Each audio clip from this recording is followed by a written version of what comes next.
bien sûr, il y a le regard du passé, il y a cette relation privilégiée avec l'Afrique, avec les pays francophones, mais pas seulement. C'est le continent d'avenir, parce que nous venons de l'Afrique, il y a des millions d'années. Il peut y avoir ici ou là encore des individus ou des réseaux qui agissent avec cette vieille vision qui est dépassée. Mais il y a des nouveaux dirigeants en Afrique. La démocratie s'installe progressivement, même s'il y a encore bien sûr des progrès à accomplir. Il y a une jeunesse qui a soif d'avenir, d'apprendre, de s'investir. Si nous ne voulons pas connaître un afflux de migrants que nous ne pourrions pas supporter, nous devons aider l'Afrique. Moi je dirais les choses simplement, la France prend acte de ces résultats. Il y a un président, il va y avoir des élections législatives. Les candidats ont considéré qu'il fallait que ce soit le Conseil constitutionnel, la Cour suprême, qui proclame les résultats. Et ce qui compte pour la France, c'est l'avenir du Gabon. Et donc, le seul souhait que nous pouvons émettre, c'est qu'il y ait dialogue, c'est qu'il y ait réconciliation, c'est qu'il y ait capacité de construire là aussi l'avenir ensemble entre ceux qui ont été candidats à l'occasion de cette élection présidentielle. Et ce dialogue pourra se poursuivre avec les autorités gabonaises, je pense notamment dans le cadre à Madagascar du grand sommet de la francophonie. Moi, c'est un message d'amour pour l'Afrique. J'ai une conviction profonde, moi c'est un message d'amour pour l'Afrique. J'ai une conviction profonde, au-delà de l'amour que j'ai pour l'Afrique et les Africains. Les contours de la diplomatie française sont décidément quelque peu déroutants ces derniers temps.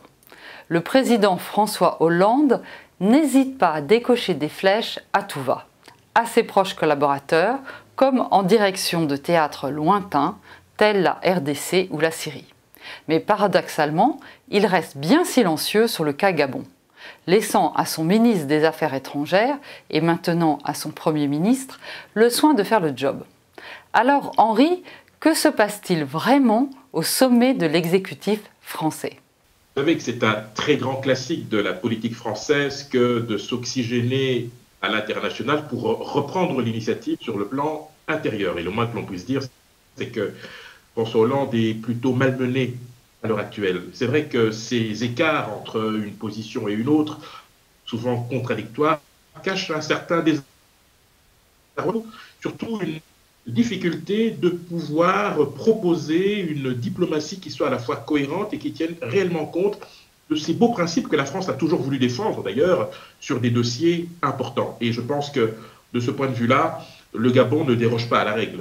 Vous avez sûrement dû le constater, l'Afrique est sujette à toute une flopée d'attentions et de visites, et ce, à quelques mois d'échéance capitale pour la France.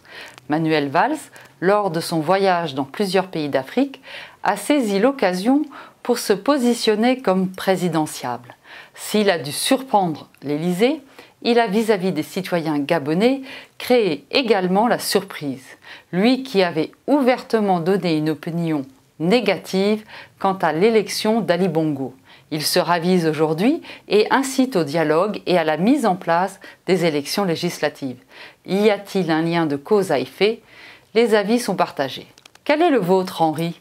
D'abord, je voudrais vous dire à quel point j'ai regretté cette sortie de Manuel Valls pour une raison très simple, c'est qu'il n'a pas pris la peine d'attendre que la commission d'observation européenne des élections rende ses conclusions. Il eût été plus sage, selon moi, qu'il puisse au moins en tenir compte. La deuxième chose, c'est que en matière de politique intérieure à l'heure actuelle en France, vous savez qu'il y a une grande inconnue par rapport à la candidature de François Hollande. Certaines voix s'élèvent pour que Manuel Valls puisse prendre ses responsabilités. Et j'ai plutôt le sentiment qu'il est dans une sorte de discours de rupture par rapport à François Hollande sur certains dossiers.